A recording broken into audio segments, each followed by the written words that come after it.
अस्सलाम वालेकुम and welcome to my channel Mughal Samrat PCB tuning. उम्मीद करता हूँ जी आप सब लोग खैरियत से होंगे और मेरी जो प्रीवियस वीडियोस हैं उनके ऊपर मुझे माशाल्लाह काफ़ी अच्छे जो उनसे रिस्पांस मिला है। आज का हमारा जो टॉपिक है जी वो है M16A। आपने देख तो लिया ही होगा और बहुत सारे दोस्त बोलेंगे कि यार ये मुगल भाई किस गन का रिव्यू दे रहे हैं, क्योंकि कुछ लोग जानते हैं I don't like this gun. लेकिन ये मैं रिव्यू इसलिए दे रहा हूँ ताकि आप लोग जब ये गन ख़रीदने लगें तो आपको पता हो कि इसके अंदर क्या क्या प्लस पॉइंट हैं और क्या क्या जो से इस गन के अंदर खामियाँ हैं। ठीक है, तो उस वक़्त जब आप ख़रीदेंगे तो आपको ये वीडियो से आपको काफ़ी ज़्यादा गाइडेंस मिल जाएगी। तो लेट्स सी स्टार्ट करते हैं।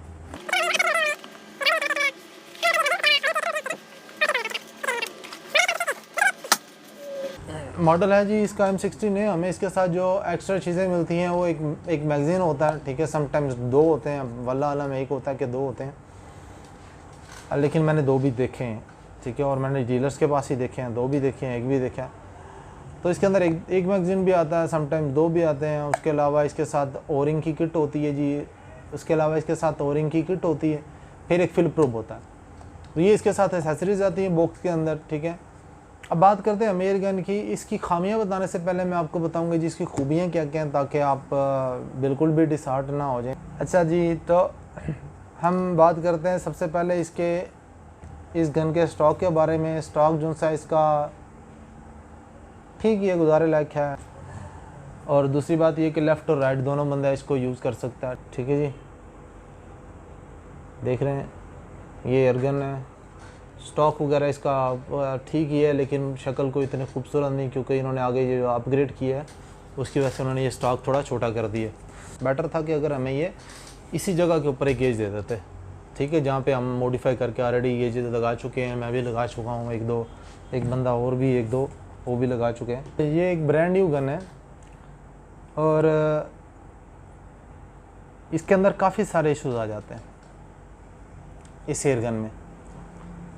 पहले हम इश्यूज़ की बात हम बाद में करेंगे क्योंकि उसको हम फिक्स भी करेंगे डेफिनेटली, उसके बाद देखेंगे भी। पहले हम इसकी जो सी आपको खूबियाँ बताते हैं जी। खूबी इसके अंदर ये है कि पहले तो बात तो ये कि इसका ट्रिगर लॉक है। ठीक है, ये ट्रिगर लॉक है इस जगह पे। ठीक है, ये चाइना की तकरीबन सभी एयरगन्स में आ रहा है। दूसरा ये साइड लीवर है। ठीक है, इसको लोड करना काफ़ी आसान है। ठीक है जी, काफ़ी इजी है इसकी हैंड लोडिंग जो सी वो काफ़ी ज़्यादा आसान है। ठीक, अब जो इसके अंदर मैगज़ीन आता है वो 10 शॉट मैगज़ीन आता है जी। इसका जो बैरल होता है वो फ्री फ्लोट होता है जी। फ्री फ्लोट से मुराद है यहाँ से किसी जगह से पकड़नी है इसकी। ठीक है, ये बैरल बिल्कुल फ्री है, तो उसकी वजह से काफ़ी एक्यूरेसी में फ़र्क पड़ता है। चाइना अपने सारी एयरगन्स में एक ही बैरल यूज़ करता है, चाहे वो PR900 हो, चाहे वो P15 हो। ठीक है, उसके अंदर वो बैरल जो सा होता है तकरीबन सभी में एक जैसा होता है। जो इसका सिलेंडर है उसका वॉल्यूम 3.35 लीटर है, यानी तकरीबन 350 सीसी है। ठीक है, फिर इसके अंदर आपको मिलती है एक रेगुलेटेड गेज। इसका रेगुलेटर जो सा होता है इसके ब्लॉक के अंदर होता है, और दूसरी आपको जो गेज मिलती है इस तरफ वाली। ठीक है, ये वाली गेज इस तरह वाली आप देख रहे हैं, ये जो गेज है ये आपको बताती है कि आपकी बोतल में प्रेशर कितना है, और ये आपको गेज बताएगी कि आपके रेगुलेटर में प्रेशर कितना है। ठीक है, आवाज़ जो सी है इस गन की थोड़ी लाउड है, मैं आपको वो चेक करा देता हूँ। इसकी आवाज़ का जो मीटर है वो भी आप देख रहे हैं, वो आप देख लें, फिर इंशाल्लाह मैं मज़ीद इसके बारे में आपसे बात करता हूँ।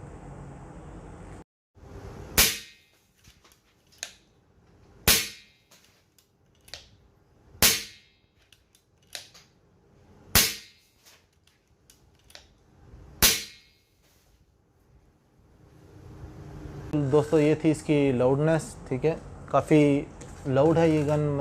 लेकिन अगर आपने ये गन ख़रीदनी है तो मेरा आपको मशवरा है कि आप डीलर के पास खुद जाएं, एक्यूरेसी चेक करें गन की। 50 यार्ड के ऊपर 10 पैलेट चलाएं, 20 चलाएं, 25 चलाएं, क्योंकि आपने उसको पैसे देने होते हैं और ये आपका हक होता है कि आप कोई भी एयरगन जाएं किसी भी डीलर के पास खुद जाकर ख़रीदा करें, बजाय इसके कि आप किसी को पैसे भेजें जी हमारे घर भेज दो, 2 दिन बाद 3 दिन बाद आपके पास गन पहुंच रही है, बाद में कहता है जी भाई मैं एयरगन वापस नहीं करता, लिहाजा आप इसको रिपेयर करवाएं, ये भी गन इसी तरह मेरे पास आई। तो कोशिश क्या करें कि आप जिस भी डीलर से आप गन ख़रीदना चाहें आप उसके पास जाएं, 50 यार्ड के ऊपर उसको चेक करें, 10, 15, 20 25 शॉट, क्योंकि ब्रांड न्यू एयर गन को मैं नहीं समझता कि आपको किसी भी ट्यूनर के पास या रिपेयरिंग शॉप के ऊपर रिपेयर कर रही है बेचना चाहिए। ठीक है, जब आपने इतने पैसे खरीदने हैं तो आपको एटलीस्ट उसके मुताबिक ही चीज़ मिलनी चाहिए। ये नहीं कि आप पैसे खर्चो और आपको चीज़ आए 2-3-4 दिन बाद या जब भी आए और बाद में आप लेके तो हमारे पास घूमते रहो, भाई इसको रिपेयर कर दो, इसको रिपेयर कर दो। It's not good, it's not fair actually. इतने पैसे खर्च के तो अगर आपने हमारे पास ही खज्जल होना है या दुकानों पे खज्जल होना है या फिर मतलब इतने पैसे खर्चने की क्या ज़रूरत है भाई? फिर ख़राब ले लो, ख़राब लेके सही करा लो। ठीक है, फिर तो इतना पैसे खर्चने का कोई मकसद नहीं होता। तो आपको अगर 2000 रुपया गन महंगी भी पड़ जाए, 2000 रुपया यानी आपका आने जाने का खर्चा आ जाता। फ़र्ज़ करें डीलर आपसे दूर है जी, 2000 रुपया लग रहा है पेट्रोल का या जाने का या आने का, तो कोशिश करें वो 2000 रुपया लगा लिया करें, बजाय इसके कि आप बाद में उसके ऊपर 4-5 हज़ार रुपया ऊपर लगाएं और फिर बाद में आप सारी उम्र का मतलब ये रोना शुरू हो जाए कि जी मेहनत पीसीबी ली थी फलाने बंदे के कहने पे और बस उसने मेरे साथ दगा कर दिए। नहीं, बंदे दगा नहीं करते, समटाइम्स चीज़ें ख़राब निकल आती हैं। अब ये चाइना की जो एयर गन है, फ़र्ज़ करें अगर 10 पीस है, 10 में से या 15 पीस हैं, 15 में से एक का बैरल डेफिनेटली ख़राब निकलता है और मैंने बड़ी दफ़ा देखा है। ठीक है, बाज़ दफ़ा 20 पीसों में से भी एक ख़राब नहीं निकलता, समटाइम्स 10 में से 2 ख़राब निकल आते हैं। और जिस बैरल की एक्यूरेसी ख़राब होती है, ठीक है, हम एक्यूरेसी बेटर कर सकते हैं। हम लोग ऐसा नहीं कर सकते कि अब 5 इंच का ग्रुप है, 10 इंच का ग्रुप है तो भाई मैं उसको 1 और ले दूँगा। अगर तो उसके अंदर कोई रीज़न है, वो रीज़न दूर करने की वजह से, ठीक है, या उसके अंदर कोई खामी है वो दूर करने की वजह से अगर उसका ग्रुप अच्छा हो गया तो वो वेल एंड गुड है। लेकिन अगर वो बैरल ही ख़राब है किसी वजह से, उसकी एक्यूरेसी ही ख़राब है, तो उसको कतई सही नहीं किया जा सकता, चाहे आप जो मर्ज़ी कर लें। ठीक है, जो मर्ज़ी उन्होंने करा लो, जिन्हें मर्ज़ी पैसे हो तला दो, कुछ नहीं बनता वो आपको बदलना ही पड़ेगा। फिर ये क्या होता है, फिर ये होता है कि आप 50,000 रुपये की गन ला 25 में बेच के बाद में कहते हो भाई हमने पीसीपी लेनी ही नहीं है, पीसीपी बेकार है। नहीं, ऐसा नहीं होता। कोशिश क्या करें कि आप उसको जब भी आपने पीसीपी लेनी है, आप डीलर के पास जाएँ, उसको बोलो भाई मुझे 50,000 रुपये चेक कराओ। अगर नहीं चेक कराता तो भाई एक डीलर नहीं बैठा हुआ पाकिस्तान में, बहुत सारे डीलर हैं, आपकी सोच है। एक शहर में अब तो 2-2 3 दिन हो गए, अब तो वो लोग भी डीलर बन गए हैं कि जो घरों में बैठे हैं। ठीक है, जिनके प्रॉपर शॉप भी नहीं है उनके पास चले जाएं, उनको बोलो भाई हमें चेक कराओ। ठीक है, वो भी आखिर काम कर रहे हैं, उन लोगों ने भी पैसे कमाने हैं। अगर उनके पास एयर गन अच्छी है, आपको 50 यार्ड के ऊपर 1 इंच से नीचे ग्रुप मिलता है तो आप लें, उस बाकी का काम जो सा वो बंदा कर लेता है, लेकिन एटलीस्ट 1 इंच से तो नीचे होना चाहिए ग्रुप। ठीक है, उसके बाद बाकी का काम तो आपने करना है। बैरल बार दफ़ा ऐसा होता है कि 1 इंच का ग्रुप है, बैरल साफ़ करो तो हाफ इंच पे आ जाता है। ठीक है, वो लंबी चौड़ी बातें हैं, इंशाल्लाह वो आपको बाकी की वीडियोज़ में बताऊँगा। अब इसके बारे में बात की जाए तो इसके अंदर यही कुछ था जो मैंने बताया। तकरीबन शॉटें ही आपको देती 30 से 35। ठीक है, अगर वेलोसिटी नीचे ले जाओ तो भाई 50 भी देती, 60 भी देती, कई बंदे 100 भी लेते हैं। ठीक है, लेकिन मुझे नहीं समझ आती कि वो 100 कैसे लेते हैं, शायद मेरे पास इतना नॉलेज नहीं है। अब इसके अंदर जो खामियाँ हैं वो 2-3 खामियाँ। ठीक है, खामियाँ उसके अंदर पहली तो ये है कि मोस्टली ये जो लीवर है इसका हम पीछे खींचते हैं तो इसके नीचे एक पिन लगी होती है जो यहाँ से कनेक्ट होके जाती है नीचे इसके हैमर तक, नीचे इसके हैमर वाली साइड पे। तो जब हम उसको खींचते हैं तो हैमर पीछे खींचा जाता है उस पिन के साथ। जब वो पिन टेढ़ी हो जाती है, टूट जाती है, गन लोड नहीं होती, किसी भी सूरत नहीं लोड होगी, कुछ भी कर लो। और वो पिन अक्सर टूट जाती है इसकी, मैंने बहुत सारी रिपेयर की हैं। उसके बाद मैं उसको स्प्रिंग स्टील में बना के देता हूँ, अल्हम्दुलिल्लाह बिल्कुल ठीक चलती है। अभी तक मुझे उसकी कोई शिकायत नहीं आई जो मैंने बना के भेजी है। ठीक है, रिपेयर करके भेजी। लेकिन इस गन के अंदर ये इशू आता है। ठीक है, दूसरा इशू इसके अंदर जो सबसे बड़ा इशू है वो ये कि इसका रेगुलेटर है ब्लॉक के अंदर। कोशिश करें कि अगर आपने ये गन खरीदनी है, इससे बेहतर M16 ले लें जो ट्यूब वाली है। उसके अंदर शॉट काउंट थोड़े कम होंगे, लेकिन भाई उसकी जो रिपेयरिंग है वो आसान भी होगी और कॉस्टली भी नहीं होगी इतनी। ठीक है, जिसकी रिपेयरिंग आसान भी होगी और कॉस्टली भी नहीं होगी इतनी M16 की।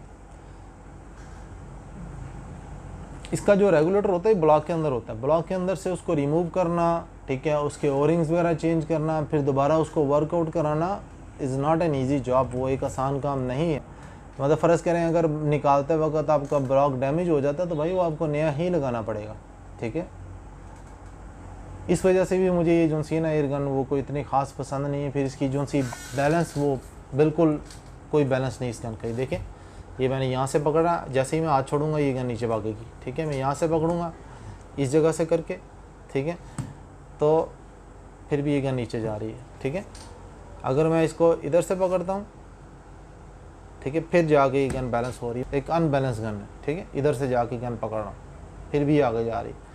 तो अक्सर कहने का ये कि ये गन एक अनबैलेंस गन है। अनबैलेंस पहले नहीं थी, इसका पहला मॉडल जो सा था अनबैलेंस नहीं था, लेकिन इस गन को अपग्रेड करने के लिए उन्होंने ये चीज़ इसके अंदर डाली है, ब्रास का पीस, ठीक है। इसकी वजह से क्योंकि कुछ लोग चाहते थे जी हमारी रेगुलेटेड गेज जो सी है वो अलग दिखाए और जो गन की गेज है वो अलग दिखाए। पहले इसके अंदर जो सिलेंडर होता है ना, सिलेंडर के अंदर इसकी गेज नहीं थी, अब इन्होंने ये गेज डाल दी सिलेंडर की।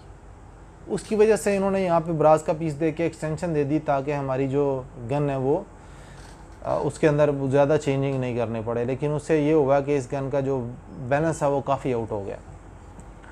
लेकिन अगर फिर भी आपको कम वेलोसिटी के अंदर एक्यूरेसी वगैरह चाहिए या कम वेलोसिटी के अंदर आप एयर गन यूज़ करना चाहते हैं तो उसके लिए ये गन ठीक है। अगर आप चाहते हैं हाई वेलोसिटी के ऊपर ये गन जाए 0.25 950 तो भूल जाओ, ये गन वहाँ पे नहीं जाएगी, ठीक है। क्योंकि ना तो इसका ब्लॉक बड़ा हो सकता है, ना इसका प्लानम बड़ा हो सकता है, ना इसके अंदर बाकी के जो पंगे हैं वो हो सकते हैं। तो लिहाजा ये गन आप जिस तरह लेंगे आपको उसी तरह चलानी पड़ेगी। हल्की फुल्की इसकी ट्यूनिंग हो सकती है, वो भी सिर्फ एक्यूरेसी बेटर करने के लिए। ट्रिगर इसका बेटर हो सकता है, इसकी ये जो यहाँ से अभी इस तरह ये थोड़ा सा ज़ोर ले रही है ये गन, ठीक है, ये चीज़ इसकी ख़त्म हो सकती है। ट्रिगर इसका ऑलरेडी स्मूथ है काफ़ी ज़्यादा, तो ये चीज़ें ख़त्म हो सकती है। लेकिन अगर आप बोल रहे हैं ये बहुत ज़्यादा हाई वेलोसिटी पे चल रही है, नहीं, ये बहुत ज़्यादा हाई वेलोसिटी पे नहीं जाती है, मैक्सिमम 850 पौने 900 तक ही रहेगी। तो ये था जी आज का हमारा इस गन का रिव्यू। उम्मीद करता हूँ आपको पसंद आया होगा। जैसे कि मैंने आपसे प्रॉमिस किया था कि मैं एयर गन्स का फेयर रिव्यू दूंगा, ठीक है, तो आप बाकी के रिव्यू खोल के देख लें। अगर आपको ऐसा कोई रिव्यू मिलता है तो आप मुझे बताइएगा ज़रूर, क्योंकि मैं डीलर्स के लिए काम नहीं करता, ना मैं किसी डीलर को प्रमोट करता हूँ, ना इंशाल्लाह करेंगे हम प्रमोट। जब तक खुद डीलर नहीं बनेंगे अपने आप को प्रमोट ही करेंगे और दूसरे को प्रमोट नहीं करेंगे, ठीक है। तो इसके अंदर ये सारे प्लस पॉइंट हैं, ये सारे जो से हैं इस गन के अंदर खामियां हैं। पहली आपको मैंने बता दिया, लीवर टूट जाता है, ठीक है। दूसरा आपको बताया कि इसका जो बैरल है, उसका जो शराउड है, उसकी बैरल शराउड की जो चूड़ी है जहाँ पे सेंसर लगता है, ठीक है, वो स्टैंडर्ड साइज़ का नहीं है, ठीक है।